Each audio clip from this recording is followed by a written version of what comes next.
So as we start off with our typical look at the underlying levels, when we look at the average, the 4-week rolling average versus the week to week, that's why when you look at how smooth that average looks like, that's why we like to talk about that specifically in general.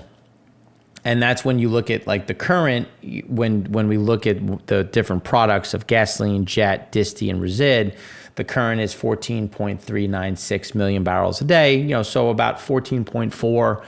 And then versus last week, which was about 15.5. And one of the things is we expected to get a bit of that move back down, because this was the last push when you look at the pivot over to summer, making sure that you had a bit of that refill on the jet side, as well as the gasoline. So you'll start to see a bit of that normalize.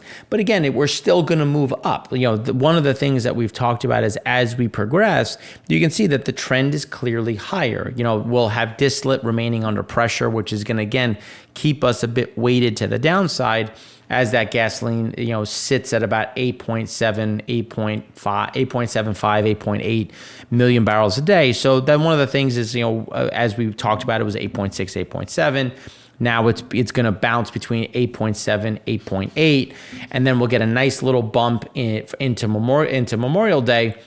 We'll settle back down. So typically it'll be between 8.7, 8.8 as we go into Memorial Day. Memorial Day, either the week before, a little bit of the week after, in terms of kind of the buildup of gas stations, making sure that they have enough, refilling post the buying.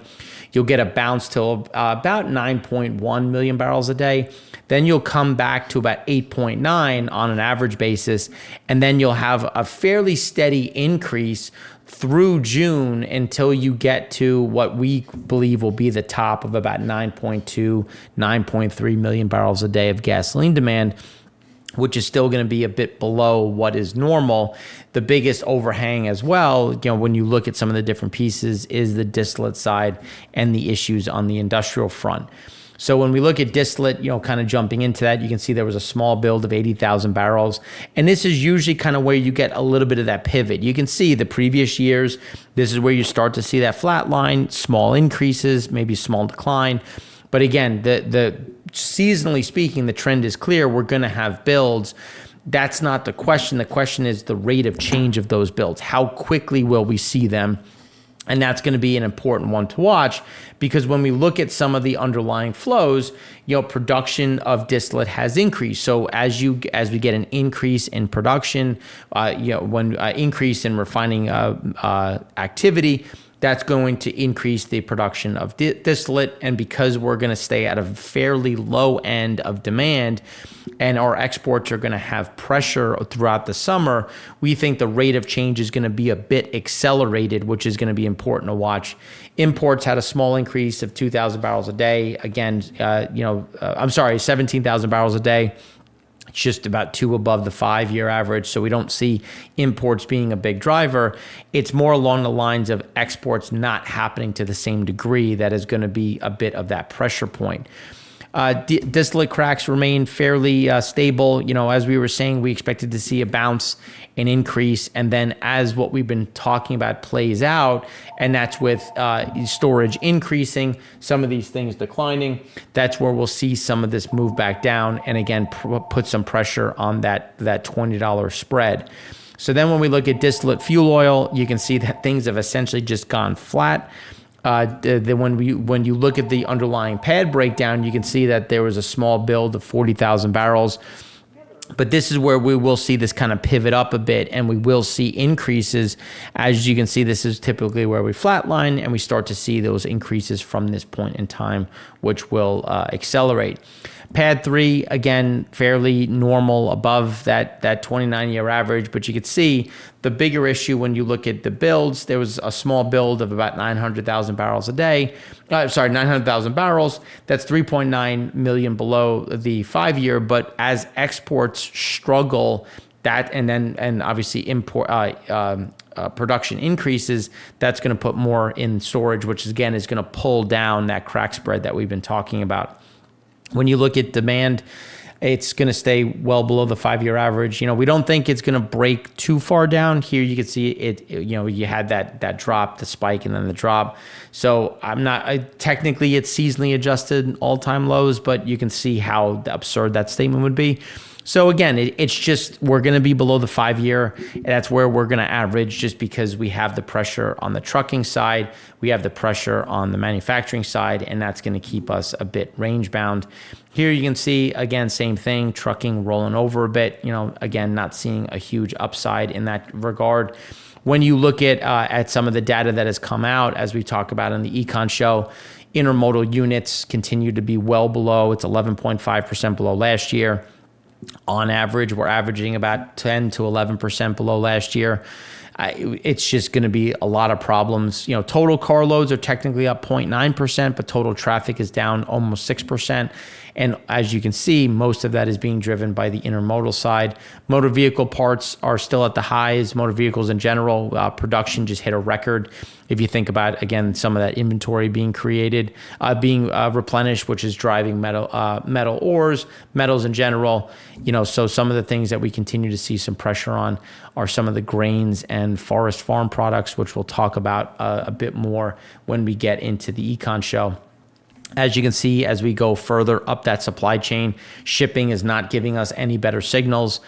We continue to see some declines, on a year-over-year basis, on a week-over-week basis, which again is keeping us a bit pressured to the downside.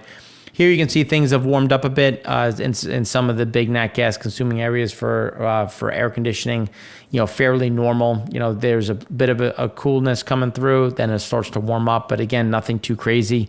When you start going to the north and then obviously into the west, you can see things are heating up a bit. That'll, realistically, when you look at the south up into Maine, so let's call it Texas, and then kind of at a diagonal up to Maine, that whole region cutting through the Great Lakes, you can see is either below normal, fairly normal, and a lot of that is big natural gas consuming areas for air conditioning. So things should be a bit more normal, and again keep us a bit on pace when you look at draws and I should say builds.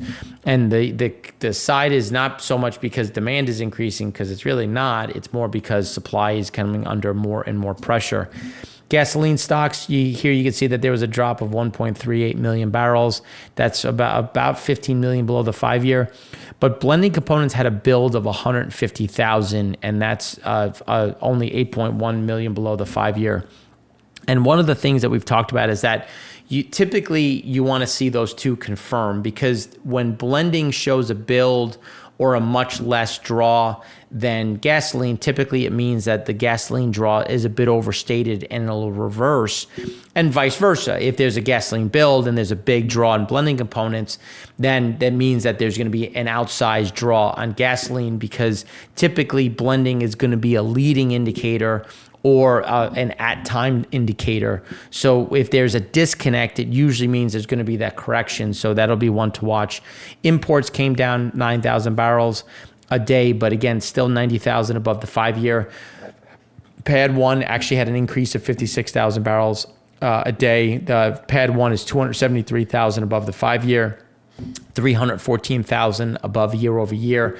As we've been saying, there's going to be a very consistent flow now. There will be different surges, but based on ARBs, some at times when the ARBs are closed and then they blow wide open, there's, as I like to call, a floating armada that comes through. But because of the stability of some of these flows and the stability of the ARB and the elevated amount of demand of product tankers going to move other products, we're not going to get the surge where we're not going to get this floating armada that's going to take us to 1.4 million barrels a day of gasoline coming into Pad 1. It's going to be elevated, but at a reduced rate, if you will. So we'll stay well above the 5-year average. We're going to stay well above, what is normal.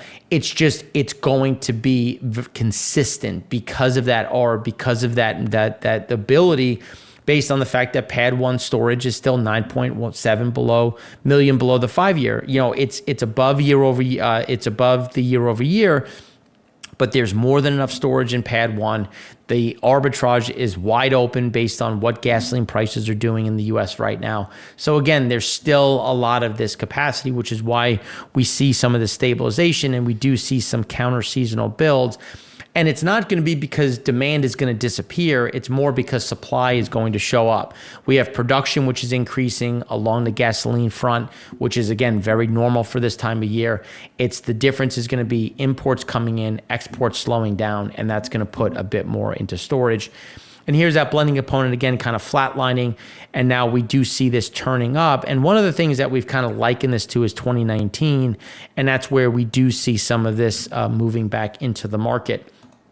Kind of confirming what we've been talking about is the GasBuddy data. GasBuddy has modeled that demand fell slightly by 0.55% from the prior week, but was again 0.07% above the 4-week average. And as we've been saying, the 4-week average now is going to be consistently higher because week on week we're going up. You can see it's again what the previous week was 8.784, now is 8.735. Again, it's these are calculated numbers, which is what they're modeling. So that's why we kind of give that range where right now we're between 8.7, 8.8. As we go into Memorial Day, we're going to bump back up. We'll likely get, based on the GasBuddy data, we'll likely get to about 8.9 million barrels a day of demand into Memorial Day. The EIA will be over that. So again, it's just a matter of that kind of balancing out and understanding the different data points. Here you can see some of the increases. You had Asia Pacific finally having a bounce after the Golden Week.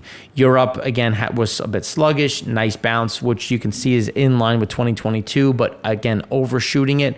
We do see this again following very closely to 2022, just at an elevated level, and then North America has closed some of that gap. But one of the things is we still see some of that being a bit of an overhang going into summer. Here you can see that gasoline prices have actually flatlined and started to edge a bit higher. That's, again, just because when you look at it in general, the cost is still very elevated. Now, diesel prices continue to fall. It's been waffling, trying to break $4. But again, here you can see that there's going to be a bit of a pause on both ends. But the important one to watch as we go into summer is going to be that regular gasoline, which, as you can see, is still over $3.50. Now, when we start talking about demand, here you can see it's again we talked about the spike and then the fade. Here you can see the fade. It happened in previous years, and one of the things is it'll fade, but the next bounce is going to, here it'll likely go sideways a bit, but there will be a bounce because demand is going to go up. Like we have Memorial Day. You can see where Memorial Day is. Even in 2021, that bounce that you see as we get into the end of May, that bounce is Memorial Day. We've had it every year. We'll continue to have it. You can see on the average number where that bounce comes in. Obviously, Memorial Day will shift in terms of, is it a bit earlier, a bit later?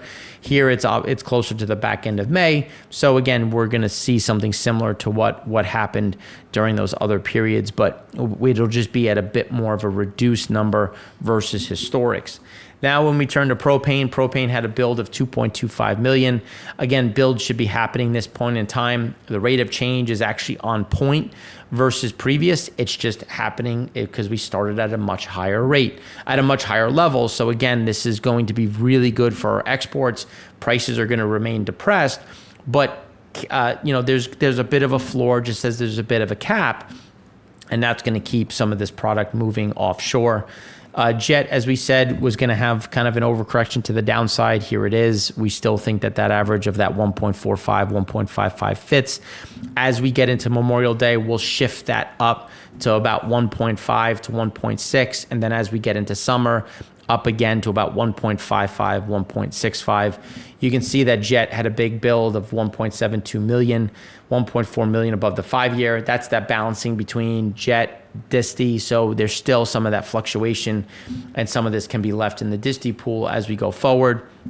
Global passenger flights scheduled for the next 12 weeks increased 8.4%. Again, remember, we're still talking into summer, so it makes sense to see some of those increases. When you look at passenger activity, U.S. still remains right in line with 2019. Euro is a bit lower, but climbing higher. You know, what some of the big things that we continue to have are these cancellations, which is why we talk about what's expected and then what actually happens. And here you can see that there's revisions continue to come down. You continue to see this breakdown. And a lot of it is just based on weather, it's based on personnel, and these are going to be continuous issues just based on, for anyone who's flown, you know exactly what I'm talking about on the issues at the airport level. Transportation security, again, as we said, is very stable in the U.S. We don't see that changing. And there's not a surprise here. Mother's Day was a very large increase, typical, as most people want to take their mothers out so they don't have to cook breakfast, they don't have to cook for dinner, and that allows for those increases. But you can see that there's a fairly stable decline in terms of people eating out, which I think is finally kind of showing that crack in consumer spending, which we think is going to continue throughout the remainder of the summer. And again, summer, let's just preface this. Spending on dinner is going to increase because people go away, people want to spend, but it's just in comparative seasonal speak, it'll be below what has happened previously. So that's what we have for you on refined products. In the next segment, we're going to go deeper into the global markets and what are some of the changes we're seeing out in the world.